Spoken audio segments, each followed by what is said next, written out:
been a while, hasn't it? Yeah, I'm back.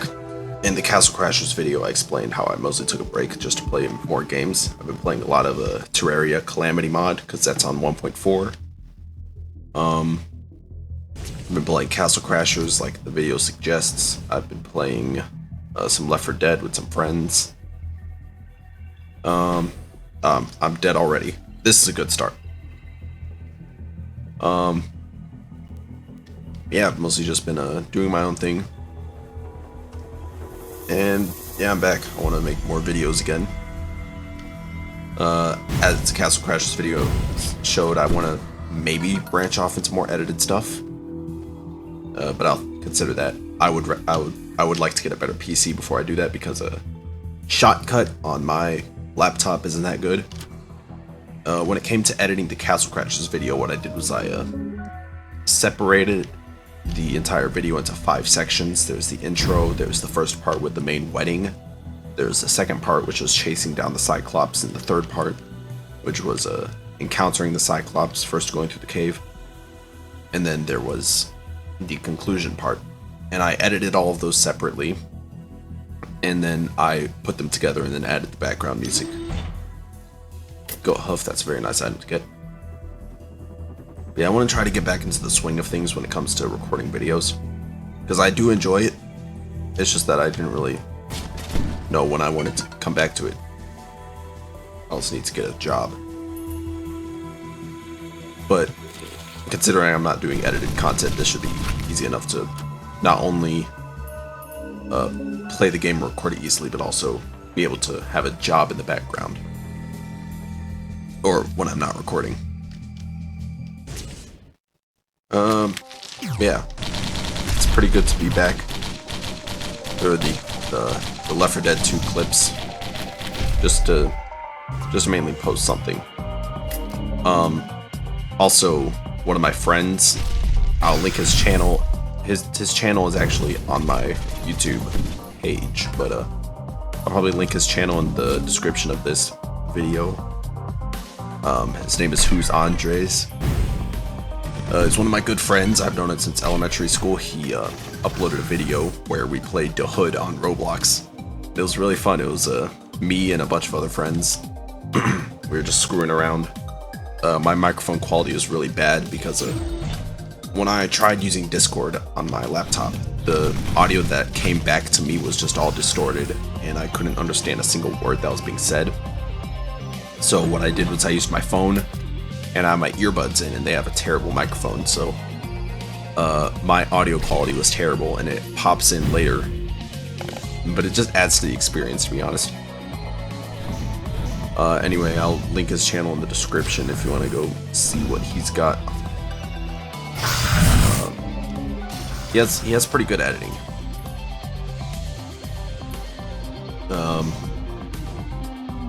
He also uses Shotcut because that's what I suggested to him, and he can confirm that it kind of sucks when it comes to big projects. He made a video on Roblox Squid Game. He's actually just played through that.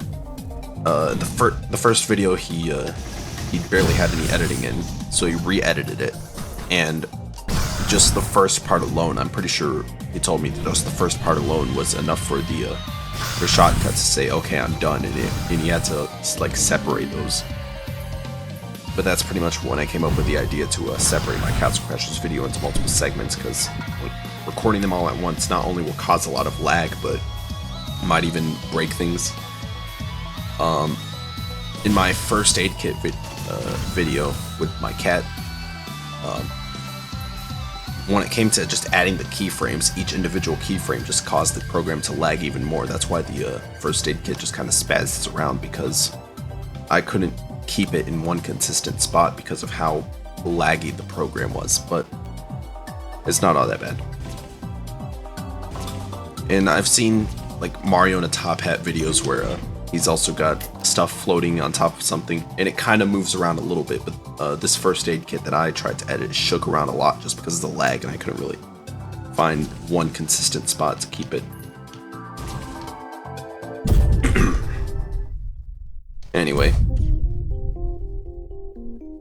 I need to think of something to talk about. We could talk about Castle Crashers, but don't really know what to talk about that. I will say in my video I am playing as the Brute, but he's only like my second favorite or my third favorite character. I am the industrialist slash fencer meta. Honestly, the fencer is my favorite class just because he looks cool. I didn't realize that he was one of the best characters until later, but geez, I love the saw blades. They're just really powerful. And it's the same thing for the industrialist, but the industrialist is one of my tops, but not when it comes to looks, because he doesn't look all that great. It's mostly just his powers and how he's easier to unlock than the fencer, which is why I put him in the top 1 and 2 spot. Because I can't just put the fencer there and not put the industrialist there, because they're the same character. And I think the Brute is just like the Snaky, but I don't have the Snaky, because I haven't beaten the game with the Thief, because I don't like the Thief. But yeah, I will say unlocking the Brute sucked, because the icy arena, where you unlock the Ice Camo, that arena just sucks because it's all slippery and everything. But I eventually got through it and got the boy. I think he was one of my favorite characters when I was younger. Like I said, I played that game during my Xbox 360 days, so I was pretty young. But he was one of my favorites just because he looked cool. Same with the fencers. So I think that's where my love for them started. Again, I don't like the Brute as much as the fencer because he's just not as powerful. He is still really powerful though. There's an infusion, that's perfect.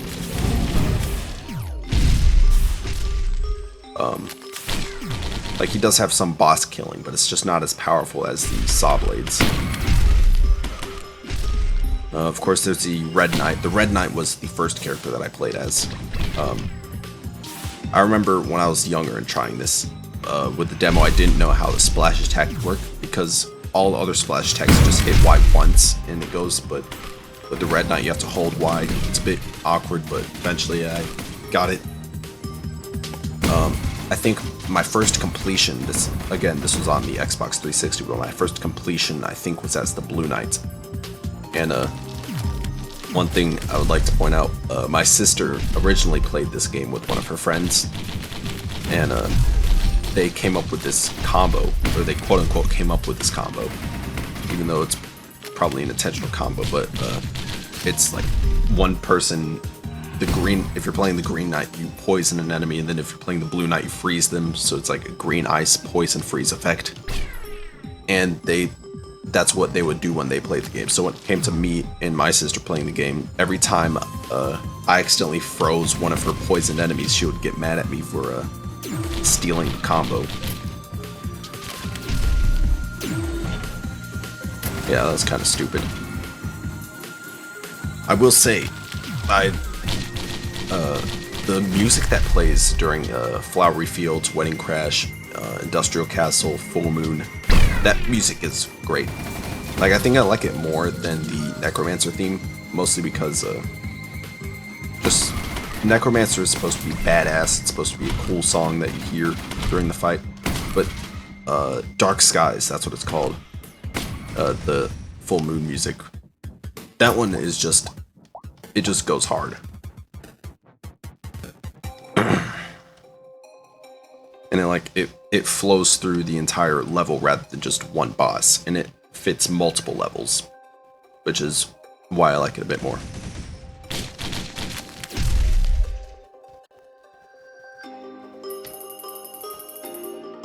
I also know my sister really liked the Necromancer. He is a pretty cool character, but like he's all right in my books. And he's just a bit too edgy. Like, I know you could make an argument saying like the Fencer is edgy and the Brute might be for weebs because it's like a samurai, but it doesn't really feel like a samurai. That role kind of goes towards the ninja, which I have unlocked. I've unlocked all of the characters except for, let's see, there's Stoveface, there's Snaky.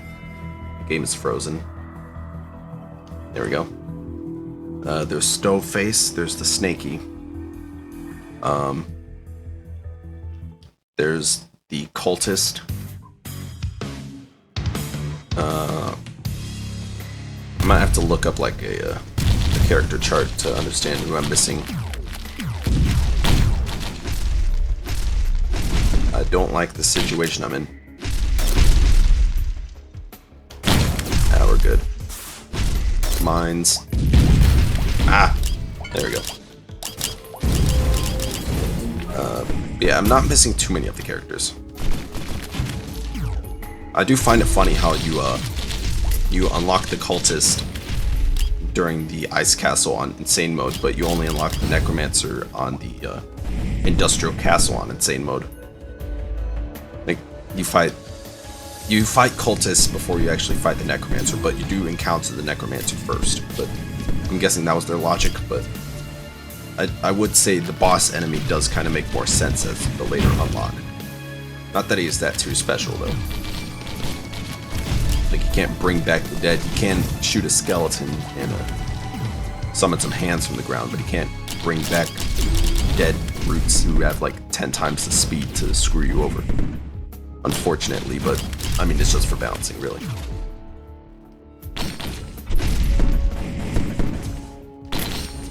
Yeah, maybe I'll do a Let's Play for Castle Crashers. Probably won't do it on insane mode because I don't find extra difficulty all that fun.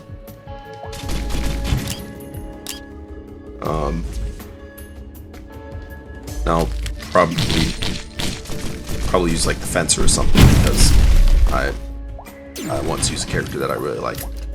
That's the main thing. Like, I'm doing the same thing with Risk of Rain. I only play the characters that I like, which is why I'm not playing Chef, Huntress, or Acrid. I only played them once, and that's just to get some achievements done. But yeah, I'll maybe consider Castle Crashers. It's a pretty short game though, so maybe it'll just be like a super cut of just like a highlights video of me playing through the game. I feel like playing through the game would be better with a friend though. Maybe if Jack would be willing to, we could play that together. Speaking of Jack, we occasionally do modded Risk of Rain 2. Not too much recently, but we used to a lot. And one thing that he does is he gets a mod called Sacrifice Tweaks, and this buffs sacrifice a bit, so item drops are a bit more common. And what he does is he goes into the config file and he brings it up to like 25% drop rates. And that brings out a problem because the big appeal for Risk of Rain 2 is knowing that you could win every run, but you also could lose every run. Like this run, I'm doing pretty well now, but I could lose at any moment. And when you add in a mod, if you change your drop rates for sacrifice to 25%, not only is it just better than using chests, it also ruins that replay value because there's no more risk. The game is just Rain 2.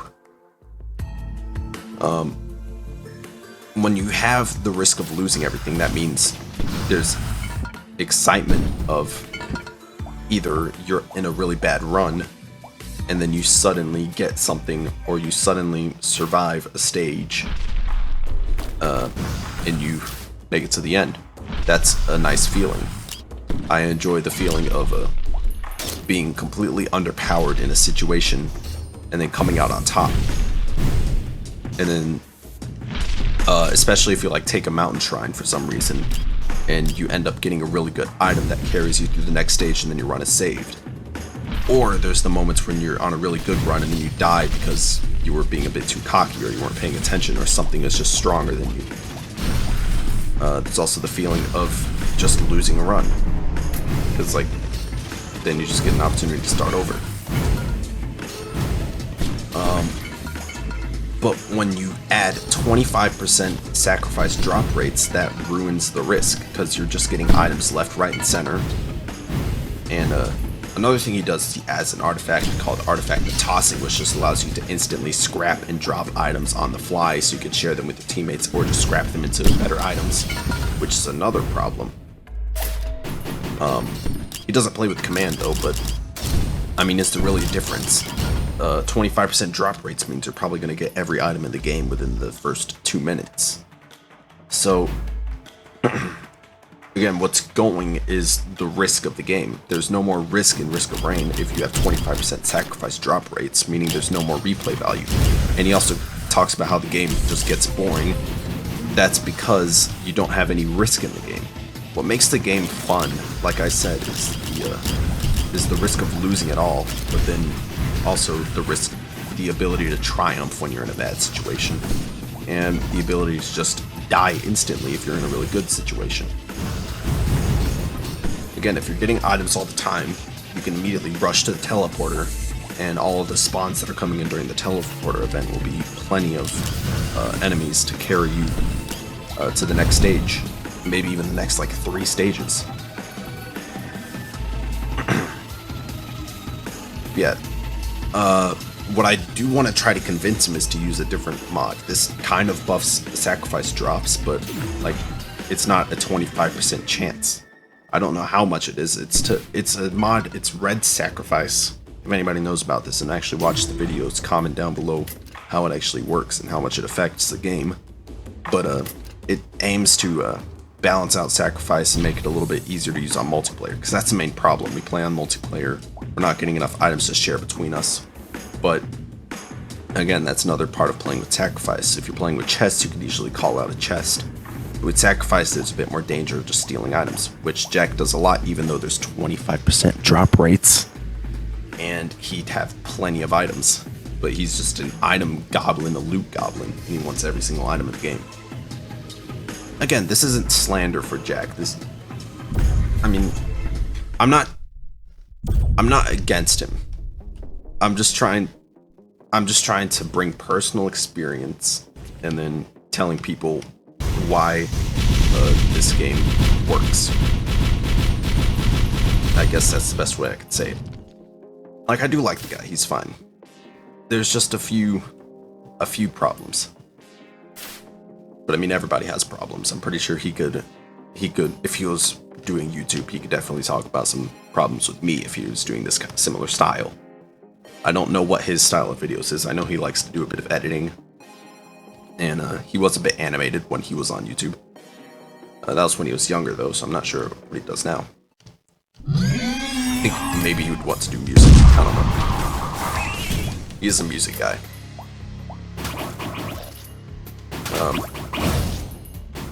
There's also the Risk of Rain mod Better UI. This gives you a lot of item stats. It tells you how many jumps you have, how much XP you need for the next level or whatever. It gives you item stats. And I was on a Discord server not long ago. Actually, this was quite a while ago, but I want to talk about it now. Where somebody was suggesting that better UI stuff should be just default to Risk of Rain 2. And you know, it's a good idea on paper, because like new players, they just understand how everything stacks and everything, and it's easier to understand. However, this happens in game. Usually, if you want to know how an item stacks, you can look at the logbook for a brief description, like the soldier's syringe gives you, 15% extra attack speed. Not sure how it scales exactly, but whatever. It's easy enough to understand.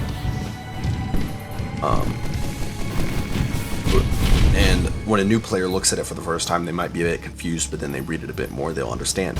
Now imagine that new player in a situation where they're getting percentages and everything popping up all at once. They have this big bar on the side of their screen which tells them everything they need to know.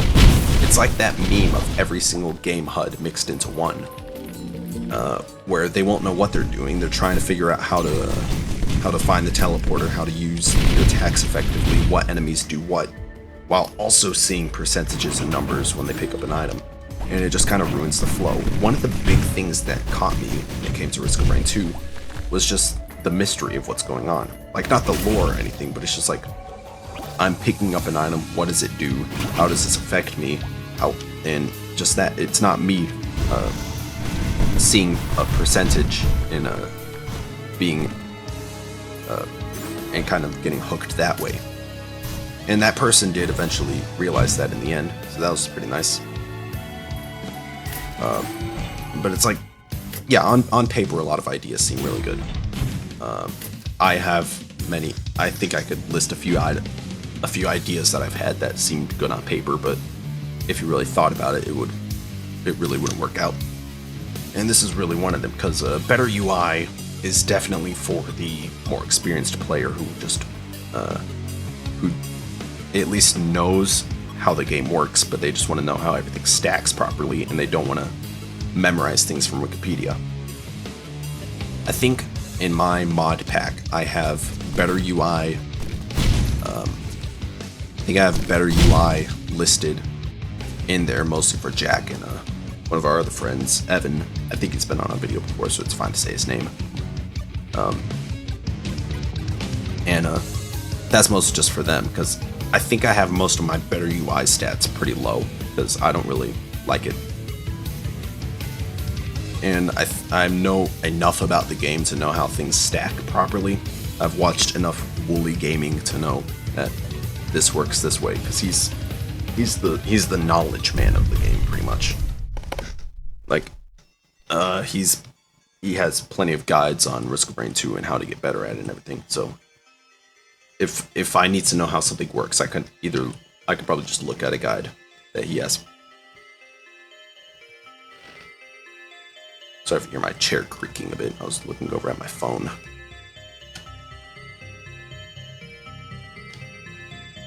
Anyway,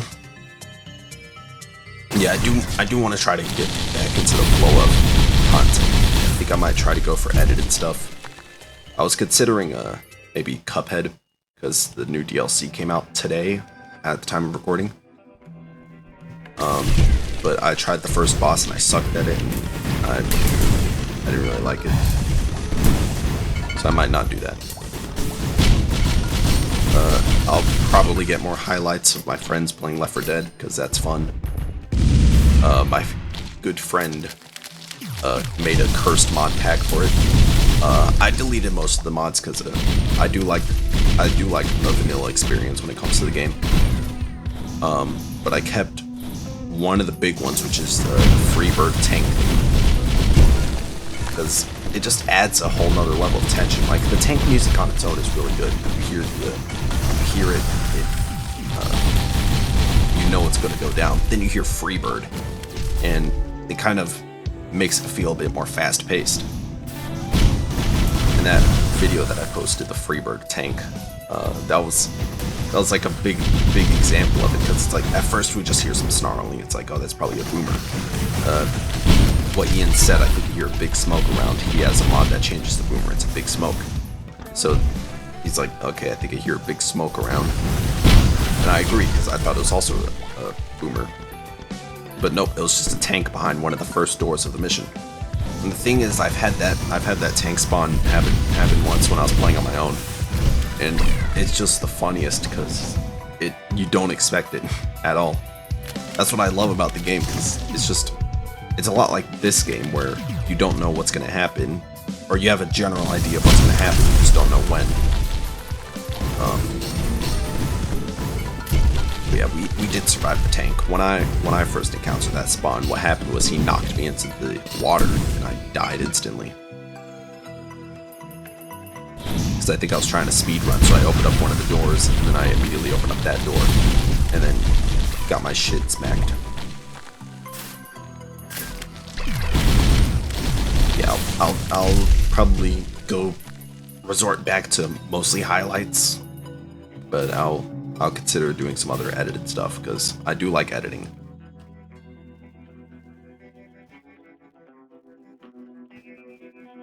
It really just depends on my mood, what I have, and if I really have an idea for like a big video.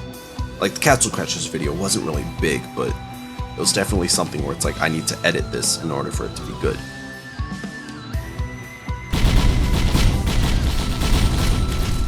Like if I had just posted me talking over it, it probably wouldn't have been that big, but I had to add a few visual effects cut through a bit, add some sound effects. I didn't add visual effects, I just added sound effects.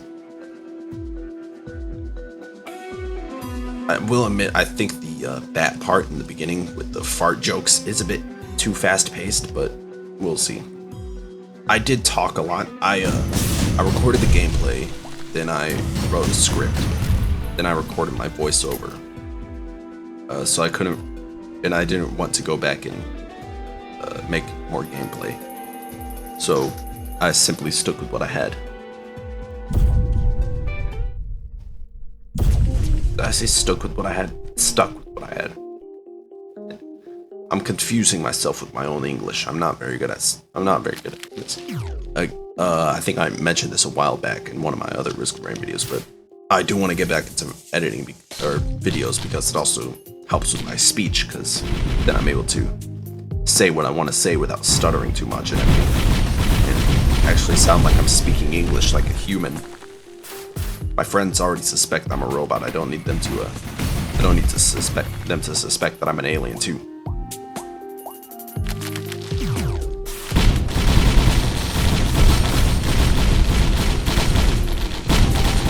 Also, I might try some, maybe try some voice acting stuff like a Gianni, everything, because that's also fun.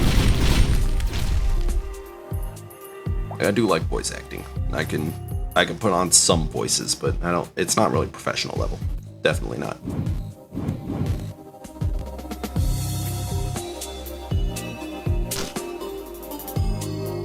Trying to think of more topics to talk about, because I did write down 3. I had like 3 main topics that I wanted to talk about, and I already discussed them. There's the Risk of Rain replay value, there's the better UI, and there's some Castle Crasher stuff. And I've gotten back into Terraria, but I don't think there's anything I can really say about Calamity that hasn't already been said before. It's a good mod. I will say the Terra Prisma's pretty busted, because it does a lot more damage than some of the other summoning weapons, and you can just get it right after the Terra if you can dodge well enough. So I feel like that would be balanced. It's funny because the Zenith was balanced for like close to the era. I don't use the Zenith, and I think I just watched a video about that, but yeah, I think that's what I heard. Apparently, Zenith is underwhelming by the time you get it.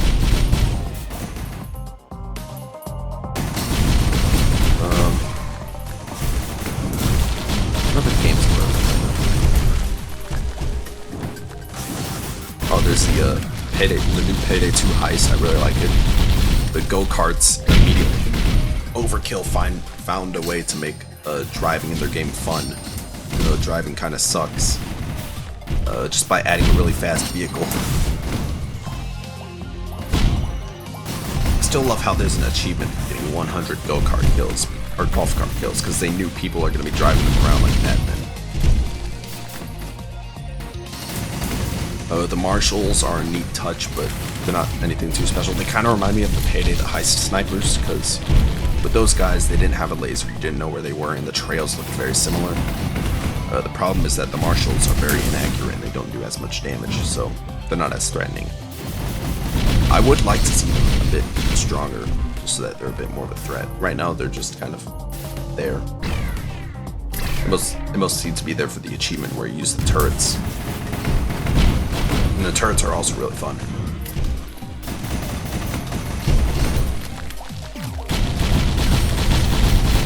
Also, if you haven't noticed, I got the Nick mod for Payday 2. It's just Nick from Left 4 Dead 2.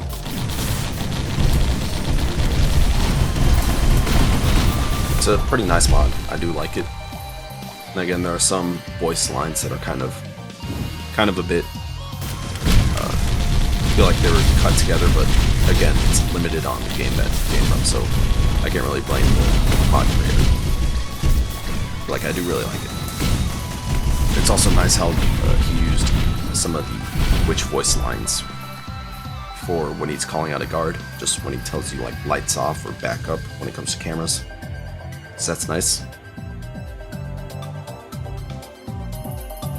Now let's see, I'm gonna check my phone. There's some stuff to talk about because I'm running out of ideas. Not even 30 minutes into this run, I wanna at least get some length out of this video. I didn't want it to go by in like 30 minutes, 15 minutes. So that's why I decided to loop again.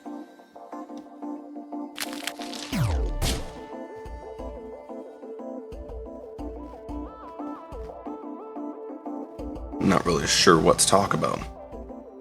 Talked about everything that I had planned.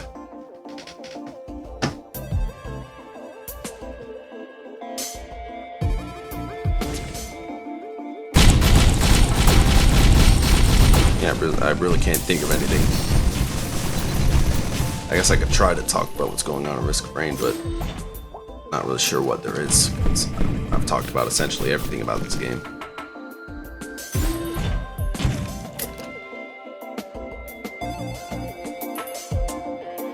And you know what? This will just be a relaxing moment. You got the nice music in the background. Not too much murdering. There's the Colossus. If we can get some worlds down here, maybe I could try to drown them. But I think I have too much damage.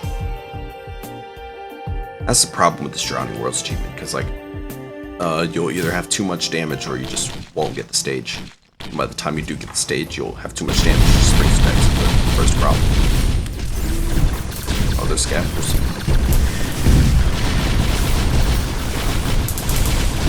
I do like how they made scavengers more of a threat in Risk of Rain 2. It's like in this game they have a set pattern. In Risk of Rain 2 they also have a set pattern, but they also have more item variety, which means they're just a bigger threat. Yeah, I don't think I'm going to be able to drown these worlds. They seem to be dying too fast. Got too much damage. Too badass. Commando ate too many Flintstones gummies, now he's unstoppable. The Orange Man returns and he will destroy the ecosystem. He's exploiting the economy right now. He found a way to make profit off of killing space monsters. Honestly, the biggest war criminal in video game history, Commando, Risk of Rain 2, Matt Pat, get on this game theory.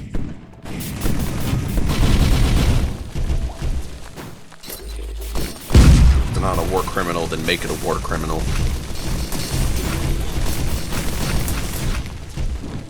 Wait a minute, that's not what I meant. If it's not a war crime, then make it a war crime. There we go.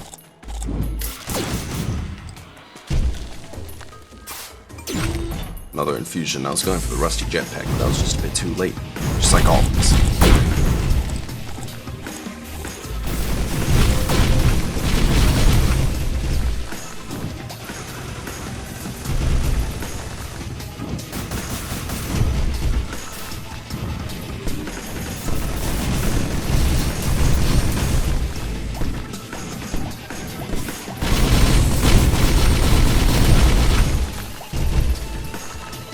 Yeah, I do really like this game though.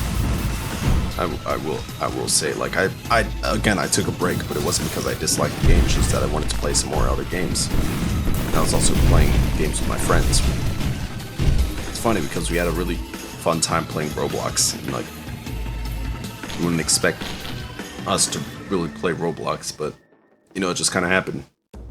I'm playing mostly Phantom Forces. We only played the Hood that one time, and according to my good friend who's Andres, aka Andy, according to Andy's video, there might be a part 2, but that just depends on whenever we all come together to record it, which could be soon. I don't know. Maybe I'll upload my own side of the Hood.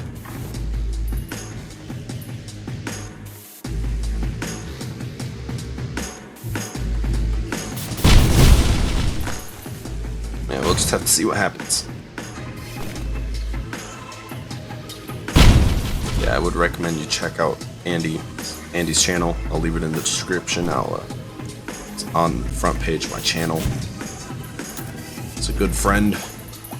He has some good editing. He mostly does meme content. Not too much of meme content. It's mostly just funny edits, I'd say. But yeah, that's about it. Just finish up this run about here, I'd say. There's no need going any longer, I'd say.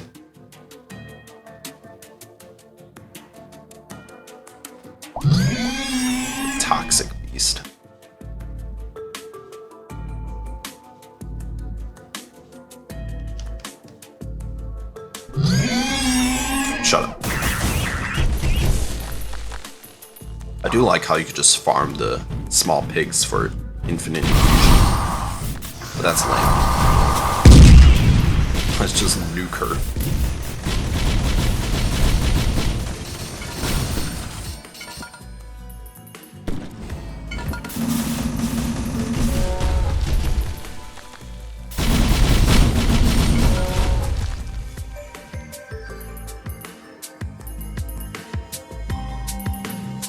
I do like the backdrop in the stage. It's pretty nice.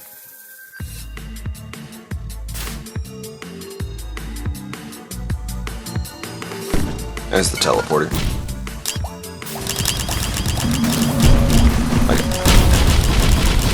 Aside from Cremator, I do really like the stage. It looks nice. It plays fairly well.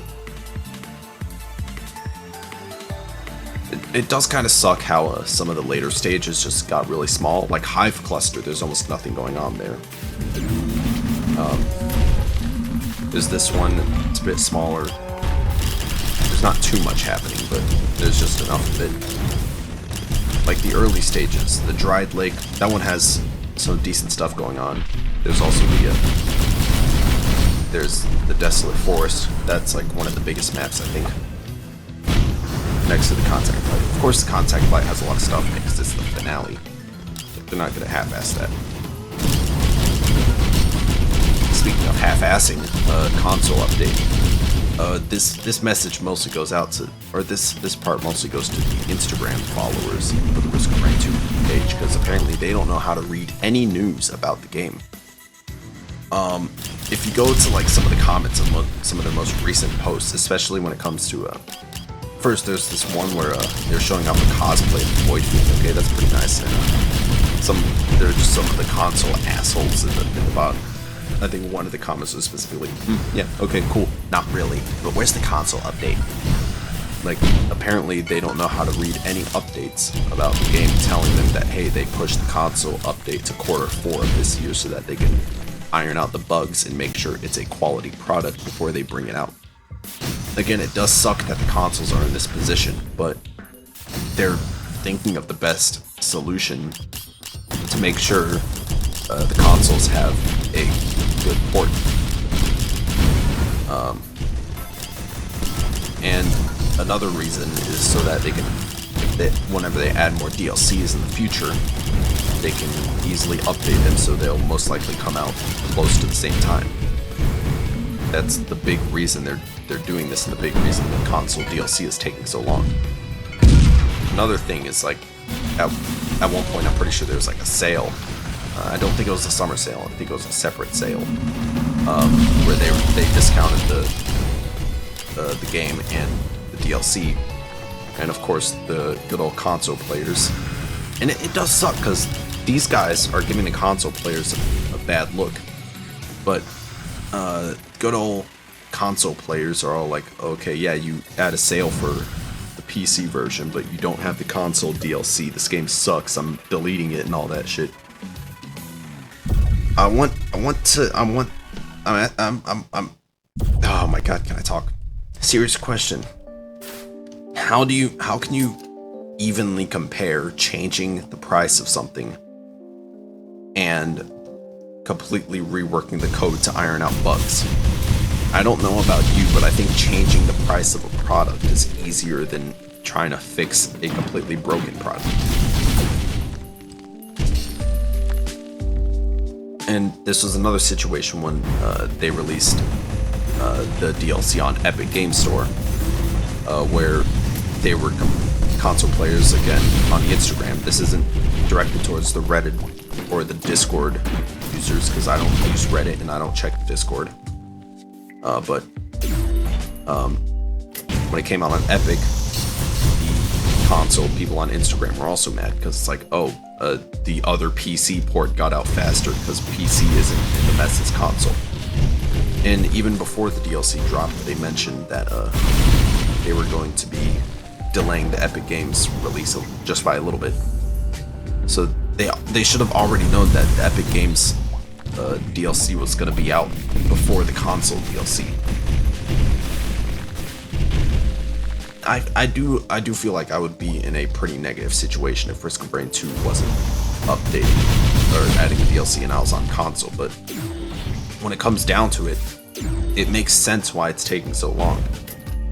Because they're trying to iron out the bugs and it's just like completely broken. And who knows? Maybe the quarter 4 is just like a worst case scenario thing. Maybe it could release earlier than quarter 4. Maybe they just said quarter 4 just to be safe.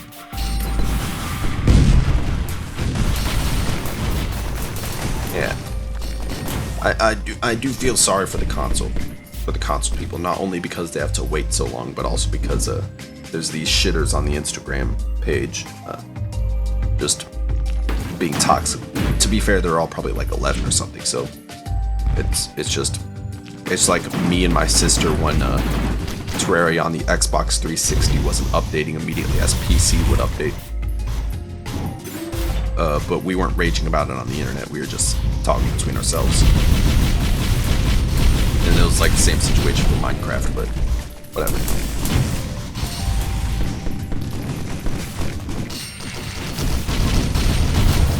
Also, I'd like to say that I've never had an Xbox One. I've only had an Xbox 360, even after the Xbox 360 was outdated.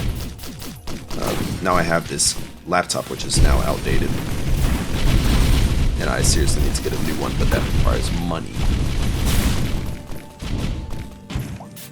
Yeah, eventually I'll get a new PC. Maybe I can start streaming. Maybe I could record better videos. Maybe I can actually use OBS. When I was recording the Castle Crashers video, I'm using the Xbox Game Bar capture. Say what you want about that, but it's worked for me so far. But originally it wasn't opening, so what I tried to do was use OBS, but the gameplay was extremely laggy. When I hit my hotkey to start recording, it just took really long, and it just didn't work out. So I had to restart my computer, check for updates, and then eventually it started working again. I almost had the same problem where the game bar wasn't opening for this recording, but after exiting the game and then trying again, it worked out. But yeah, maybe when I get a better computer, OBS will actually work properly and not completely lag out my game and computer. And maybe when I get a new computer, I could play Risk of Rain 2 and it won't be as bad. Because Risk of Rain 2 is kind of bad when it comes to me trying to play it. Maybe I should just like change my priority. Task manager. I know that worked for Terraria, because Terraria, or at least T-Mod Loader, is like really laggy. But like once I changed the priority, and it's alright, it does play in slow motion though, that's the thing. Like if I turn on frame skip, it barely helps because then it's just a really laggy mess, but it's not really laggy, it just like stutters along a lot and it's not good to look at.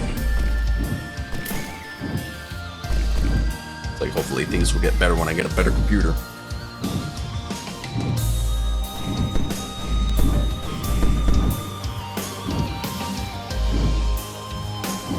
I mean, I already have most of the stuff that I need for a computer, like most of the accessories and external stuff, just not the computer. Like I have a good keyboard, a good mouse, got a mouse pad, external hard drive in case I need it, microphone. Maybe I'll get a new microphone too, but that'll come a lot later. Yeah, I have everything that I need, just not the computer or the monitor. Like that's not important right now. I think my hardware limitations is the main reason why I decided to do this Risk of Rain game, because it's not too demanding, it's easy enough to record, and if it fails, the first thing that's going to fail is the game, not my computer.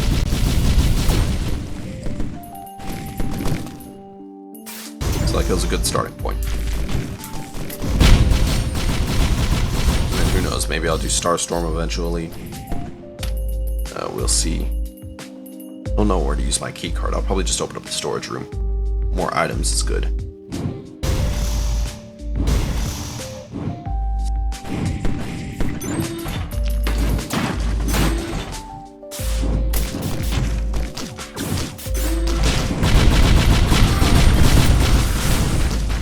ancient scepter, not bad. Plus, this was another good idea to go to the storage room because there's a scavenger.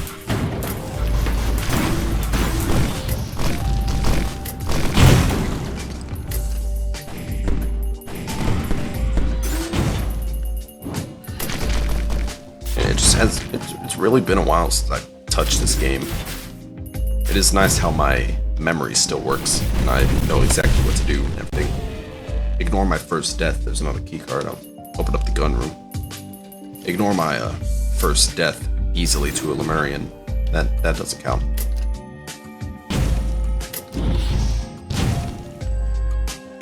Yeah, this is also another reason why I don't think better UI is exactly necessary when it comes to certain people, because personally, I think I can pick up an item in game or see an item in game and then remember what it does. Like, I can't give you the exact details, but I can tell you what it does. And when it comes to items that are good for stacking, I can tell you relatively how much you would need, mostly when it comes to crit glasses. It's like ATGs, I'm pretty sure they stack infinitely with damage, so just pick up as many as you want. Speaking of missiles. But like, when it comes to some of the other stuff, it's like, I don't really need specific numbers for them. All I need to know is what they do, if I should pick them up, if they're good for me, or if I should give them to one of my friends. That's all that really matters to me. And I'm playing on sacrifice anyway, so I'm just gonna get item drops out the wazoo, so it's not like I need to check carefully for multi-shops and know when to skip. It's just I'll kill a monster, and if they drop an item, it's like, hey, that's an item, or hey, that's some scrap for later. Open up the second door. Come back up here to get that last chest. Hopefully it's not empty.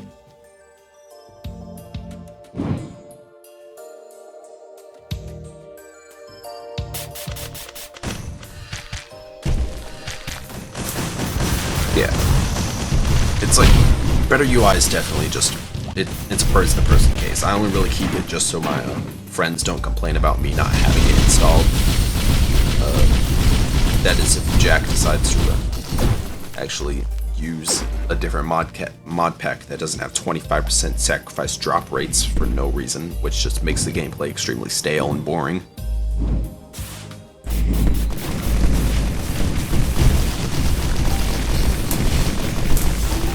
Keycard. I'll get the medical bay. I need to sit up straighter, because my back is kind of hurting. I'll be done with this recording soon enough, so it shouldn't really matter.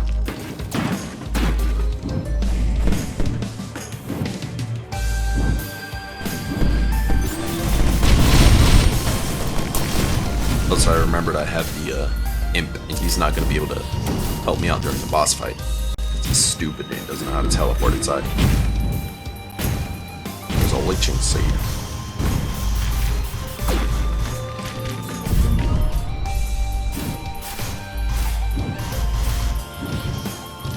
Yeah, one thing that I like to point out, Jack will use the argument that, you know, we've already beaten Risk of Rain 2, so like, going for ultimate drop rates is just a way to, it's just like, it doesn't really matter anymore because we already beat the game. But like, that's the thing, even though you've beaten the game before, it's still nice to play it the way it was intended, because again, the randomness, you don't know if you're going to win or lose every single run unless you have 25% drop rates.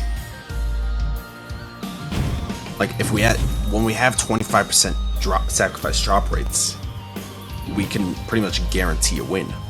Especially with Artifact of Tossing, which just allows us to get infinite scrap for any good printers we see. Like, there's literally no risk involved. Like I've said before.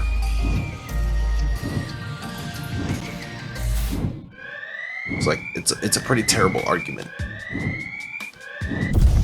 It's like, there's definitely still a reason to play the game without jacked up drops. And that's just to see if you win or lose, or see what happens if you get bad RNG and you get bad items consistently.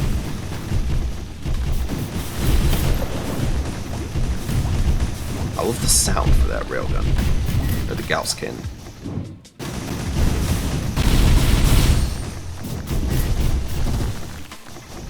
I don't want to talk about game sounds a bit, because This is a big thing for like some more modern games, because like, you know, they all every weapon kind of sounds generic, and there's something when it comes to comparing modern game sounds to older game sounds. And I know there's definitely the hardware limitations and everything, but or like what kind of equipment they had, like microphones and everything. But like most modern games, their sounds just sound recorded, and you know that makes sense. With older games, they sound like they were crafted. And if you understand what I mean, then that's pretty good. But if you don't understand, you know, just like if it's just recorded sound, everything will sound pretty similar. For example, firing sounds and everything. When it's a crafted sound, it really sounds a bit more unique, because somebody had to make the sound without actually using what they're using, let's say a firearm, for example. Like, it's easy enough to like get a microphone and just shoot a gun and record that and use that as a sound effect, but it's another thing when you create the sound from scratch. It's also a sense of accomplishment. It's like, yeah, I made that sound. If you watch Soundsmith, his Man's Guide series, his most recent one, The Man's Guide to the Big Earner, when he did his little extras video, and he talked about some of the sound design parts, he mentioned like the opening sequence when the spy opens up the Big Earner, the switchblade, and how he made the sound himself using a flintlock cock and everything, and a knife scraping and everything. Like, he didn't just take a switchblade and open it up. He just crafted the sound, which I think is really cool. And there's definitely just like a big difference between just making a sound and recording a sound. Like, if I ever get to sound design or like making a game, I feel like myself, I would want to find a way to craft a sound rather than just record it. Like, sure, recording some sounds might be easier, and there definitely might be sounds that are just recorded, but more complex sounds I would like to craft rather than just microphone bang. I know it's mostly repeating myself there, but I think you should get my point.